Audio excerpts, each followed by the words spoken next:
ਕਹਾਣੀ estate agent ਅਤੇ ਕਿਸਾਨ ਦਾ ਸੌਦਾ।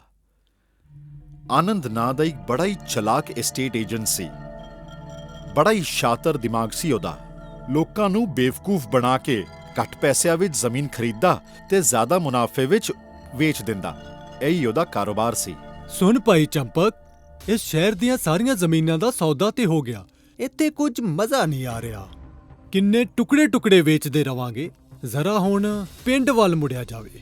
ਥੋੜਾ ਵੱਡੇ ਸੌਦੇ ਕਰਦੇ ਆ। ਹਾਂ ਮਾਲਕ, ਸਹੀ ਕਿਹਾ ਤੁਸੀਂ। ਇੱਥੇ ਤਾਂ ਆਮਦਨੀ 98 ਤੇ ਖਰਚਾ ਰੁਪਈਆ ਹੈ।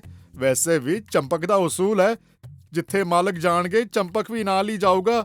ਜਿੰਨਾ ਵੀ ਖਾਓ ਡਕਾਰ ਨਹੀਂ ਆਉਂਦਾ। ਲੱਗਦਾ ਹੈ ਤੇਰੀ ਭੁੱਖ ਮੇਰੀ ਤਰ੍ਹਾਂ ਵੱਧਦੀ ਹੈ। ਚੱਲ ਸਮਾਨ ਬੰਨ ਲੈ ਤੇ ਗੱਡੀ 'ਚ ਪਾ। ਅਸੀਂ ਰਾਮਪੁਰ ਜਾਣਾ ਹੈ। ਛੋਲਿਆਂ ਦੇ ਭਾਅ ਖਰੀਦ ਲਾਂਗੇ ਤੇ ਸੋਨੇ ਦੇ ਭਾਅ ਵੇਚਾਂਗੇ। ਜੋ ਮਾਲਕ ਦਾ ਹੁਕਮ। ਚੰਪਕ ਵੀ ਆਨੰਦ ਦੇ ਨਾਲ ਰਹਿ ਕੇ ਲਾਲਚੀ ਹੋ ਗਿਆ ਸੀ। ਗੱਡੀ ਵਿੱਚ ਸਾਮਾਨ ਰੱਖ ਕੇ ਉਹ ਆਪਣੇ ਮਾਲਿਕ ਆਨੰਦ ਦੇ ਨਾਲ ਰਾਮਪੁਰ ਨਿਕਲ ਜਾਂਦਾ ਹੈ। ਪਿੰਡ ਦੇ 2-3 ਕਿਸਾਨਾਂ ਦਾ ਸੌਦਾ ਤੇ ਉਹ ਚੁਟਕੀਆਂ ਦੇ ਵਿੱਚ ਹੀ ਕਰ ਦਿੰਦੇ ਨੇ। ਹਾਏ ਮੇਰੇ ਰੱਬਾ, ਕਿਸਾਨਾਂ ਨੂੰ ਕੀ ਹੋ ਗਿਆ ਹੈ? ਥੋੜੀ ਜਿਹੀ ਤਕਲੀਫ ਕੀ ਹੋ ਗਈ? ਆਪਣੀ ਪੁਰਖਿਆਂ ਦੀ ਜ਼ਮੀਨ ਵੇਚਣ ਨੂੰ ਤੁਰ ਪਏ। ਜੇ ਸਾਰੇ ਕਿਸਾਨ ਏਦਾਂ ਕਰਨ ਲੱਗ ਪਏ ਤਾਂ ਅਨਾਜ ਕੌਣ ਉਗਾਊਗਾ? ਇਨਸਾਨ ਕਿਵੇਂ ਜੀਊਗਾ? ਬਾਬਾ, ਹੁਣ ਖੇਤੀ ਵਿੱਚ ਰੱਖਿਆ ਕੀ ਹੈ? ਨਾ ਬਾਰਿਸ਼ ਹੁੰਦੀ ਪਈ ਹੈ, ਨਾ ਹੀ ਅਨਾਜ ਉਗਦਾ ਪਿਆ ਹੈ। ਅਸੀਂ ਕਦੀ ਭੁੱਖੇ ਵੀ ਰਹਿੰਦੇ ਹਨ।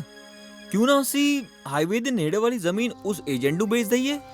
ਥੋੜੇ ਪੈਸੇ ਮਿਲ ਜਾਣਗੇ, ਥੋੜਾ ਜਿਹਾ ਕਰਜ਼ਾ ਵੀ ਲਾ ਦੇਵਾਂਗੇ ਤੇ ਬਾਕੀ ਪੈਸਿਆਂ ਨਾਲ ਜ਼ਿੰਦਗੀ ਆਰਾਮ ਨਾਲ ਕੱਢੂਗੀ। ਵੇਖ ਅਜੇ, ਮੇਰੇ ਜਿਉਂਦੇ ਜੀ ਇਹ ਤੇ ਨਹੀਂ ਹੋ ਸਕਦਾ। ਭਾਵੇਂ ਅਸੀਂ ਭੁੱਖ ਨਾਲ ਮਰੇ ਕਿਉਂ ਨਾ ਜਾਏ, ਜ਼ਮੀਨ ਦਾ ਸੌਦਾ ਨਹੀਂ ਕਰਾਂਗਾ ਮੈਂ। ਮੈਨੂੰ ਪਤਾ ਸੀ ਤੁਸੀਂ ਕਦੇ ਨਹੀਂ ਮੰਨੋਗੇ। ਤੁਸੀਂ ਮੈਨੂੰ ਕਦੇ ਵੀ ਖੁਸ਼ ਨਹੀਂ ਵੇਖਣਾ ਚਾਹੁੰਦੇ ਹੋ ਬਾਬਾ। ਅਜੇ ਦੀਆਂ ਅੱਖਾਂ ਵਿੱਚ ਰਾਮੂ ਨੇ ਭੁੱਖ ਪੜ ਲਈ ਸੀ। ਰਾਮੂ ਚਾਹੁੰਦਾ ਸੀ ਕਿ ਬਿਨਾਂ ਜ਼ਮੀਨ ਵੇਚੇ ਅਜੇ ਦੀਆਂ ਅੱਖਾਂ ਖੁੱਲ ਜਾਣ, ਮਤਲਬ ਸੱਪ ਵੀ ਮਰ ਜਾਵੇ ਤੇ ਲਾਠੀ ਵੀ ਨਾ ਟੁੱਟੇ। ਇਸੇ ਲਈ ਉਹ ਅਜੇ ਨੂੰ ਕਹਿੰਦਾ ਏ, ਠੀਕ ਹੈ, ਜੋ ਤੇਰੀ ਮਰਜ਼ੀ। ਓਹ ਬਾਬਾ, ਮੈਂ ਬੜਾ ਖੁਸ਼ ਹੋ ਗਿਆ। ਮੈਂ ਕੱਲ ਉਸ ਏਜੰਟ ਨੂੰ ਆਪਣੇ ਘਰ ਲੈ ਕੇ ਆਉਂਦਾ, ਜਿਵੇਂ ਤੂੰ ਠੀਕ ਸਮਝੇ।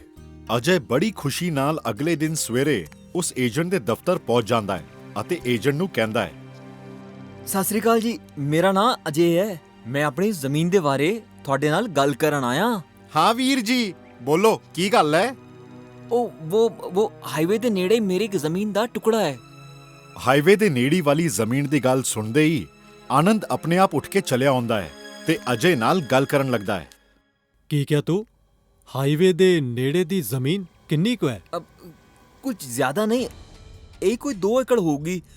ਜ਼ਮੀਨ ਤੇ ਮੈਂ ਵਿਖਾ ਦੇਵਾਂਗਾ, ਪਰ ਮੇਰੇ ਪਿਤਾ ਜੀ ਦੀ ਇੱਕ ਸ਼ਰਤ ਹੈ, ਬਈ ਸੌਦਾ ਮੇਰੇ ਘਰ ਹੀ ਆ ਕੇ ਹੋਊਗਾ। ਤੁਹਾਨੂੰ ਮਨਜ਼ੂਰ ਹੈ? ਹਾਂ, ਕਿਉਂ ਨਹੀਂ। ਇਸ ਵਾਰ ਜ਼ਮੀਨ ਸਾਨੂੰ ਪਸੰਦ ਆ ਜਾਵੇ, ਫਿਰ ਅਸੀਂ ਕਿਤੇ ਵੀ ਆਉਣ ਲਈ ਤਿਆਰ ਆ। ਕਿਉਂ ਚੰਪਕ, ਕੀ ਖਿਆਲ ਹੈ? ਵੇਖਿਓ, ਸੋਨੇ ਦਾ ਭਾਅ ਮਿਲੇਗਾ, ਸੋਨੇ ਦਾ। ਆਨੰਦ ਸਰ, ਬੜੀ ਦੇਰ ਹੋ ਚੁੱਕੀ ਹੈ। ਤੁਸੀਂ ਕੰਮ ਕਰੋ, ਕੱਲ ਸਾਡੇ ਘਰ ਆ ਜਾਓ। ਮੈਂ ਆਪਣਾ ਪਤਾ ਲਿਖ ਦਿੰਦਾ। ਠੀਕ ਹੈ, ਕੋਈ ਗੱਲ ਨਹੀਂ, ਅਸੀਂ ਕੱਲ ਆ ਜਾਵਾਂਗੇ। ਅਜੇ ਆਨੰਦ ਦੇ ਦਫ਼ਤਰ ਤੋਂ ਆਪਣੇ ਘਰ ਚਲਾ ਜਾਂਦਾ ਹੈ ਅਤੇ ਉਸ ਦੇ ਬਾਅਦ ਚੰਪਕ ਆਨੰਦ ਨੂੰ ਕਹਿੰਦਾ ਹੈ, ਮਾਲਕ, ਸੋਨੇ ਦੀ ਭਾਅ ਦੀ ਜ਼ਮੀਨ ਹੈ ਤੇ ਤੁਸੀਂ ਐਵੇਂ ਹੀ ਜਾਣ ਦਿੱਤਾ। ਤੁਸੀਂ ਕਿਹਾ ਮੈਂ ਕੱਲ ਆਵਾਂਗਾ, ਸੌਦਾ ਤੇ ਅੱਜ ਹੀ ਹੋ ਜਾਣਾ ਚਾਹੀਦਾ ਸੀ। ਓਹੋ, ਓਏ ਚੱਲਿਆ, ਹਾਈਵੇ ਦੇ ਨੇੜੇ ਦੀ ਜ਼ਮੀਨ ਹੈ, ਇਸ ਲਈ ਥੋੜਾ ਸਬਰ ਨਾਲ ਕੰਮ ਲੈ। ਭਾਵੇਂ ਪੂਰੇ ਪਿੰਡ ਦੀ ਜ਼ਮੀਨ ਨਾ ਮਿਲੇ, ਪਰ ਹਾਈਵੇ ਵਾਲੀ ਜ਼ਮੀਨ ਤੇ ਮੈਂ ਲੈ ਕੇ ਹੀ ਰਵਾਂਗਾ, ਭਾਵੇਂ ਕੁਝ ਵੀ ਕਰਨਾ ਪਵੇ। ਅਗਲੇ ਦਿਨ ਆਨੰਦ ਅਤੇ ਚੰਪਕ ਅਜੇ ਦੇ ਘਰ ਆਉਂਦੇ ਨੇ ਅਤੇ ਰਾਮੂ ਨਾਲ ਗੱਲ ਕਰਨ ਲੱਗਦੇ ਨੇ। ਰਾਮੂ ਉਹਨਾਂ ਦਾ ਹੱਸ ਕੇ ਸਵਾਗਤ ਕਰਦਾ ਹੈ, ਪਰ ਆਨੰਦ ਦੇ ਚਿਹਰੇ ਨੂੰ ਵੇਖ ਕੇ ਉਹਦਾ ਲਾਲਚੀਪਨ ਤੇ ਦੋਗਲਾਪਨ ਰਾਮੂ ਨੂੰ ਸਮਝ ਆ ਜਾਂਦਾ ਹੈ। ਅੱਛਾ ਰਾਮੂ ਜੀ, ਇਹ ਸ਼ਹਿਰ ਦੇ ਬੜੇ ਹੀ ਵੱਡੇ ਐਸਟੇਟ ਏਜੰਟ ਨੇ। ਇਹ ਤੁਹਾਡਾ ਨਸੀਬ ਹੈ ਕਿ ਇਹ ਤੁਹਾਡੇ ਪਿੰਡ ਆਏ ਨੇ, ਨਹੀਂ ਤੇ ਇਸ ਪਿੰਡ ਦੀ ਜ਼ਮੀਨ ਲੈਣ ਨੂੰ ਤੇ ਕੋਈ ਦੂਜਾ ਏਜੰਟ ਤਿਆਰ ਹੀ ਨਹੀਂ ਸੀ। ਚੰਗਾ ਹੋਇਆ ਤੁਹਾਡੇ ਵਰਗੇ ਵੱਡੇ ਲੋਕ ਸਾਡੇ ਪਿੰਡ ਵਿੱਚ ਆ ਗਏ। ਨਹੀਂ ਰਾਮੂ ਸੇਠ, ਅਸੀਂ ਤਾਂ ਬੜੇ ਛੋਟੇ ਲੋਕ ਹਾਂ। ਇਹ ਤਾਂ ਸਾਡਾ ਨਸੀਬ ਹੈ ਕਿ ਅਸੀਂ ਤੁਹਾਡੀ ਸੇਵਾ ਵਿੱਚ ਹਾਜ਼ਰ ਹੋਏ। ਦੱਸੋ, ਕਿੰਨੇ ਵਿੱਚ ਵੇਚੋਗੇ ਤੁਸੀਂ ਆਪਣੀ ਜ਼ਮੀਨ?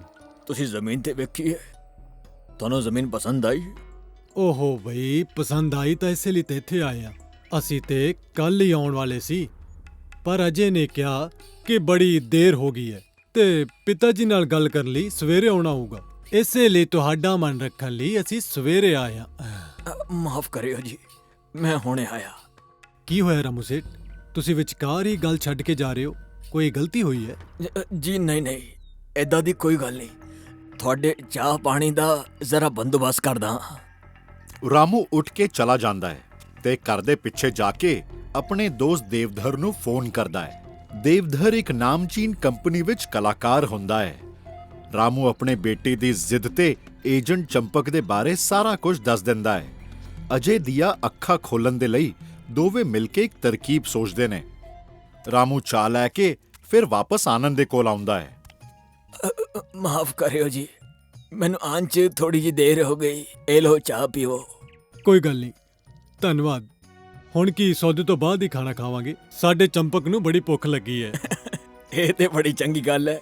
ਤੁਸੀਂ ਕੰਮ ਕਰਿਓ ਜੀ, ਕੱਲ ਸ਼ਾਮ ਨੂੰ ਖਾਣੇ ਉੱਤੇ ਆ ਜਾਇਓ।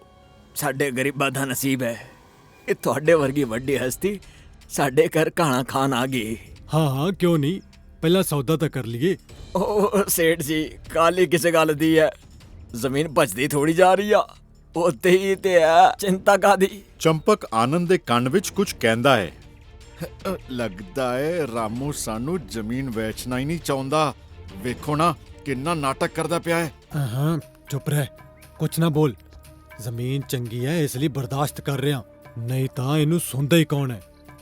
ਕੀ ਹੋਇਆ ਜੀ? ਤੁਸੀਂ ਦੋਵੇਂ ਕੀ ਗੱਲਾਂ ਕਰਦੇ ਪਏ ਹੋ? ਕੋਈ ਤਕਲੀਫ ਹੈਗੀ? ਨਹੀਂ ਰਾਮੂ ਸੇਠ, ਕੋਈ ਤਕਲੀਫ ਨਹੀਂ। ਜਿਵੇਂ ਤੁਸੀਂ ਠੀਕ ਸਮਝੋ।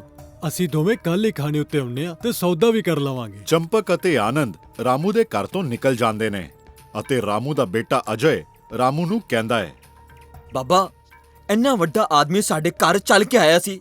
ਉਹ ਕਿੱਥੇ ਜਾਂਦਾ ਨਹੀਂ ਹੋ। ਸਾਡੀ ਜ਼ਮੀਨ ਵੇਖ ਕੇ ਸਾਡੇ ਘਰ ਤੱਕ ਆਇਆ ਸੀ ਤੇ ਤੁਸੀਂ ਸੌਦਾ ਹੀ ਨਹੀਂ ਕੀਤਾ। ਗੱਲ ਕੱਲ ਉੱਤੇ ਪਾ ਦਿੱਤੀ। ਬੇਟਾ, ਜੇ ਮੈਨੂੰ ਸੌਦਾ ਨਹੀਂ ਕਰਨਾ ਹੁੰਦਾ ਤੇ ਉਹਨਾਂ ਨੂੰ ਮੈਂ ਕੱਲ ਕਿਉਂ ਬੁਲਾਉਂਦਾ? ਦੱਸ ਮੈਨੂੰ। ਦੂਜੇ ਦਿਨ ਸ਼ਾਮ ਨੂੰ ਆਨੰਦ ਅਤੇ ਚੰਪਕ ਜ਼ਮੀਨ ਦੇ ਲਾਲਚ ਵਿੱਚ ਰਾਮੂ ਦੇ ਘਰ ਖਾਣਾ ਖਾਣ ਪਹੁੰਚ ਜਾਂਦੇ ਨੇ। ਅਰੇ ਅਜੇ ਸੇਠ, ਤੁਸੀਂ ਵੀ ਸਾਡੇ ਨਾਲ ਖਾਣਾ ਖਾਣ ਬੈਠੋ। ਤੁਸੀਂ ਵੀ ਵੱਡੇ ਬੰਦੇ ਹੋ ਗਏ ਹੋ। ਕਰੋੜਾਂ ਵਿੱਚ ਖੇਡੋਗੇ, ਕਰੋੜਾਂ ਵਿੱਚ। ਨਹੀਂ, ਤੁਸੀਂ ਤਾਂ ਸਾਡੇ ਲਈ ਸੱਚੀ ਰੱਬ ਹੋ। ਪਰਾਉਣੇ ਹੋ, ਪਹਿਲਾਂ ਤੁਸੀਂ ਖਾਓ। ਠੀਕ ਹੈ, ਖਾਣਾ ਬੜਾ ਹੀ ਸਵਾਦ ਬਣਿਆ ਹੈ। ਦੋਵਾਂ ਦੇ ਖਾਣਾ ਖਾਣ ਤੋਂ ਬਾਅਦ ਆਂਗਣ ਵਿੱਚ ਬੈਠਕ ਬੈਠਦੀ ਹੈ। ਜ਼ਮੀਨ ਦੇ ਸੌਦੇ ਦੀ ਬੈਠਕ ਵਿੱਚ ਚੰਪਕ ਅਤੇ ਆਨੰਦ ਵੱਖਰੀ ਜ਼ੁਬਾਨ ਬੋਲਣ ਲੱਗਦੇ ਨੇ, ਮਾਨੋ ਜਿਵੇਂ ਕੋਈ ਨਸ਼ਾ ਹੀ ਹੋ ਗਿਆ ਹੋਵੇ। ਕੀ ਹੋਇਆ ਸੇਠ ਜੀ? ਸਭ ਠੀਕ ਤੇ ਹੈ ਨਾ? ਤਕਲੀਫ ਤਾਂ ਹੈ। ਜ਼ਮੀਨ ਦਾ ਸੌਦਾ ਜੋ ਨਹੀਂ ਹੁੰਦਾ ਪਿਆ। ਸ਼ਹਿਰ ਦੀ ਸਾਰੀ ਜ਼ਮੀਨ ਤੇ ਅਸੀਂ ਛੱਡੀ ਨਹੀਂ, ਥੋੜੀ ਨਾਲ ਆਪਣਾ ਢਿੱਡ ਭਰ ਲਿਆ। ਅਸੀਂ ਲੋਕ ਆਪਣਾ ਢਿੱਡ ਭਰਨ ਦੇ ਲਈ ਪਿੰਡ ਦੇ ਕਿਸਾਨਾਂ ਨੂੰ ਲੁੱਟਣ ਵਾਲੇ ਆ। ਲੋਕਾਂ ਨੂੰ ਤੇ ਪੁਲਿਸ ਦਾ ਡਰ ਵਿਖਾ ਕੇ ਜ਼ਮੀਨ ਆਪਣੇ ਨਾਮ ਕਰਾ ਲਈ ਹੈ। ਆਨੰਦ ਭਾਈ ਦੀ ਪਹੁੰਚ ਤੇ ਉੱਤੇ ਤੱਕ ਉੱਤੇ ਤੱਕ। ਪਿੰਡ ਦੇ ਕਿਸਾਨ ਅਨਪੜ੍ਹ ਹੁੰਦੇ ਨੇ, ਉਹਨਾਂ ਨੂੰ ਕੋਈ ਅਕਲ ਨਹੀਂ ਹੁੰਦੀ। ਜ਼ਮੀਨ ਵੇਚ ਦਿੰਦੇ ਨੇ ਪੈਸਿਆਂ ਦੇ ਲਾਲਚ ਨੂੰ ਤੇ ਸਾਡੇ ਵਰਗੇ ਲੋਕਾਂ ਨੂੰ ਅਮੀਰ ਬਣਾ ਦਿੰਦੇ ਨੇ। ਅਮੀਰ? ਹੁਣ ਦੇਖੋ ਨਾ, ਆਪਣੀ ਜ਼ਮੀਨ ਹੀ ਦੇਖ ਲਓ। 5 ਲੱਖ ਵਿੱਚ ਤੁਹਾਡੇ ਤੋਂ ਖਰੀਦ ਲਈ ਤੇ ਉਹਨੂੰ 5 ਕਰੋੜ ਵਿੱਚ ਵੇਚਾਂਗੇ। ਓਹੋ, ਅਸੀਂ ਠੱਗਾ ਠੱਗ, ਕੋਈ ਏਜੰਟ ਵੇਜੰਟ ਨਹੀਂ ਆ। ਲੋਕਾਂ ਨੂੰ ਬੇਵਕੂਫ ਬਣਾਉਣ ਦਾ ਹੀ ਸਾਡਾ ਕੰਮ ਹੈ। ਉਸੇ ਦਾ ਹੀ ਪੈਸਾ ਲੈਂਦੇ ਆ ਭਾਈ। ਮੈਂ ਨਹੀਂ ਵੇਚਣੀ ਆਪਣੀ ਜ਼ਮੀਨ। ਓਏ ਬੁੜਿਆ, ਚੁੱਪਚਾਪ ਬੈਠਾ ਰਹਿ ਤੂੰ। ਇਸ ਕਾਗਜ਼ ਉੱਤੇ ਤੇਰਾ ਅੰਗੂਠਾ ਜੋ ਲਵਾ ਲਿਆ, ਹੁਣ ਤੇ ਜ਼ਮੀਨ ਸਾਡੀ ਹੋ ਕੇ ਹੀ ਰਹੂਗੀ। ਉਦੋਂ ਹੀ ਅਚਾਨਕ ਪੁਲਿਸ ਦੀ ਡਰੈਸ ਪਾ ਕੇ ਦੇਵਦਰ ਉੱਥੇ ਪਹੁੰਚ ਜਾਂਦਾ ਹੈ। ਦੇਵਦਰ ਨੂੰ ਵੇਖਦੇ ਹੀ ਆਨੰਦ ਅਤੇ ਚੰਪਕ ਡਰ ਜਾਂਦੇ ਨੇ ਅਤੇ ਹੱਥ ਪੈਰ ਜੋੜ ਕੇ ਰਾਮੂ ਕੋਲੋਂ ਮਾਫੀ ਮੰਗਣ ਲੱਗ ਪੈਂਦੇ ਨੇ। ਦੇਵਦਰ ਡੰਡੇ ਨਾਲ ਉਹਨਾਂ ਦੀ ਖੂਬ ਖਾਤਰਦਾਰੀ ਕਰਦਾ ਹੈ ਅਤੇ ਪਿੰਡ ਤੋਂ ਉਹਨਾਂ ਨੂੰ ਭਜਾ ਦਿੰਦਾ ਹੈ। ਦੇਵਦਰ ਚਾਚਾ, ਬਾਬਾ, ਇਹ ਸਭ ਕੀ ਹੈ? ਤੇਰੀ ਅੱਖਾਂ ਖੋਲਣ ਦੇ ਲਈ ਅਸੀਂ ਇਹ ਸਾਰਾ ਨਾਟਕ ਕੀਤਾ ਸੀ। ਮੈਂ ਤੇ ਰਾਮੂ ਨੇ, ਅਸੀਂ ਦੋਵਾਂ ਨੇ ਖਾਣੇ ਵਿੱਚ ਭੰਗ ਦੀਆਂ ਗੋਲੀਆਂ ਮਿਲਾ ਦਿੱਤੀਆਂ ਤਾਂ ਕਿ ਤੇਰੇ ਸਾਹਮਣੇ ਸੱਚ ਆ ਜਾਵੇ ਪੁੱਤਰ। ਵੇਖਿਆ ਨਾ ਕਿਵੇਂ ਸੱਚ ਬਕ ਕੇ ਭੱਜ ਗਏ ਨੇ ਇਹ ਲੋਕ। ਪਰ ਉਹ ਅੰਗੂਠਾ, ਉਹ ਕਾਗਜ਼? ਬੇਟਾ, ਦੇਵਦਰ ਨੇ ਮੇਰੇ ਅੰਗੂਠੇ ਦੇ ਬਦਲੇ ਨਕਲੀ ਅੰਗੂਠਾ ਲਗਵਾਇਆ ਸੀ। ਮੇਰੇ ਨਿਸ਼ਾਨ ਤੇ ਕਾਗਜ਼ ਉੱਤੇ ਆਏ ਹੀ ਨਹੀਂ ਤੇ ਜ਼ਮੀਨ ਦੇ ਕਾਗਜ਼ਾਤ ਉਹਨਾਂ ਨੂੰ ਦਿੱਤੇ ਹੀ ਨਹੀਂ। ਬਾਬਾ, ਮੇਰੀਆਂ ਅੱਖਾਂ ਖੁੱਲ ਗਈਆਂ ਨੇ। ਹੁਣ ਮੈਂ ਕਦੀ ਵੀ ਜ਼ਮੀਨ ਵੇਚਣ ਦੀ ਗੱਲ ਨਹੀਂ ਕਰਾਂਗਾ। ਮੈਨੂੰ ਮਾਫ ਕਰ ਦਿਓ। ਪਿੰਡ ਦੇ 3-4 ਕਿਸਾਨ ਆ ਕੇ ਰਾਮੂ ਨੂੰ ਏਜੰਟ ਕੋਲੋਂ ਉਹਨਾਂ ਨੂੰ ਬਚਾਉਣ ਦੇ ਲਈ ਧੰਨਵਾਦ ਕਰਦੇ ਨੇ। ਦਿਮਾਗ ਦੀ ਸ਼ਕਤੀ ਦੇ ਸਾਹਮਣੇ ਤਾਕਤ ਦੀ ਵਰਤੋਂ ਹਮੇਸ਼ਾ ਕਮਜ਼ੋਰ ਹੀ ਪੈਂਦੀ ਹੈ। ਤਾਕਤ ਨਾਲੋਂ ਅਕਲ